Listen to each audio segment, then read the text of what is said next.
For the span of several deep breaths, the enmity between them seemed forgotten as Semner and Liliana both stared through the open doorway, long after the running fellow was well beyond sight or hearing. And then Semner raised an eyebrow as the necromancer turned to face him, a blaze of flickering shadows dancing behind her eyes. "I wouldn't recommend it," he told her, idly flipping the bloody dagger between his fingers. "Not a lot you can do for him now. And me? Contract's done. Got no reason to kill you unless you make me." As before, his gaze slid like glistening slugs across her body. And it'd be such a waste. Liliana merely glared back at him, any revulsion she felt subsumed by a growing eruption of fury. Despite himself, Semner began to grow nervous. "I suppose," he continued with a bit less confidence, "I probably ought to cut you down for what you did to my boys. But fact is," and he paused here, long enough to glance around, to be certain that all his men were either dead or at least unconscious. "It just means fewer ways I have to split my fee. You idiot!" Liliana finally exploded, jabbing her finger at the thug and murderer as though lecturing a child. "You utter halfwit! What in all the world is wrong with you?" What? She can go, but kill him?" Liliana parroted back his orders from days ago. "What were you thinking?" What?" Semner said again, apparently believing it a point worth repeating. "You were expressly ordered to let both of us live." She took a single step toward him, and Semner found himself recoiling. "You could have ruined everything." "Look, bitch, I know Roka's rep. The man's an assassin. I wasn't about to leave him alive to come after..." Slowly, comprehension dawned across his brutish face as his brain finally caught up to his ears, panting and wheezing from the unaccustomed exertion. "How the burning, steaming hell do you know what my instructions were?" Liliana could only roll her eyes heavenward, as though beseeching the patience of a higher power. "Wow, you really are that stupid." "Listen here, Vess."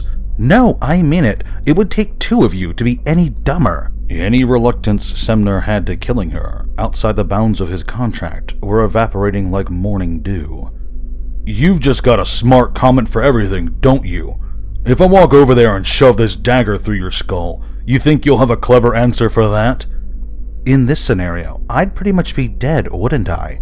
So unless there's a necromancer hiding in your pocket, that's a really stupid question." And that, finally, was that.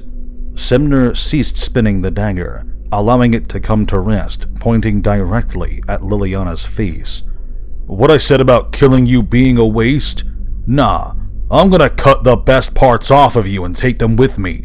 You think you can summon something up before I start cutting?" "Now, why would I need to summon anything?" she asked with a sudden, vicious grin, "when I've got so many friends right here." Behind him, the dead bodies of both his victim and one of his own men had dragged themselves forward on bloodless hands. Brittle fingernails snapped against the weight of the corpses, twin trails of blood, already dried and blackened by the touch of Liliana's animating magic, matted and stiffened the shag of what had recently been a clean carpet. And as Semner finally got wise enough to realize that he should probably be afraid, each of the corpses reached out a hand and clamped a deathless clutch on his calves. Beneath the implacable strength of the risen dead, cloth and skin parted. Semner screamed, a high-pitched shriek of agony such as he had never known. So tightly did those fingers squeeze, so hard did they press, flesh peeled back from bone, muscle tore from clinging ligaments. For the dead, who feel no pain, it mattered little. To Semner, it mattered a great deal. His body convulsed. He screamed until his lungs burned for breath. Within the meat of his legs, bony fingers clenched around the muscles of his calves and yanked them away. The room shook as Semner toppled to the floor. Even had the fall not knocked the breath from his lungs, his scream would still have faded. Already, too much blood had pumped from the gaping holes in his legs. His skin had paled. His vision began to fade. Mercifully, perhaps more mercifully than Semner deserved, he lost consciousness before the dead men hauled their way along his body and began to tear away pieces far more vital than his calves. For long moments, Liliana watched the carnage without expression, neither turning away when bits of Semner's body were exposed to light for the very first time, nor flinching at the terrible, wet sounds of ripping flesh. Only when Semner was well and truly dead did she drop her concentration, allowing the bodies to fall motionless once more, to return to the eternal rest they had earned. She stepped across the blood-drenched carpet, her boots squelching with every stride.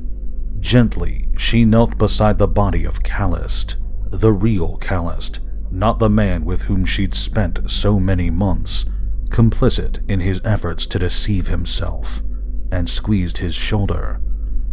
"I'm sorry it had to happen this way. You didn't deserve this." It was a whisper, and barely that, but it was all she felt entitled to offer. For several minutes she remained, her head hanging, hair hovering mere inches above the slowly drying blood.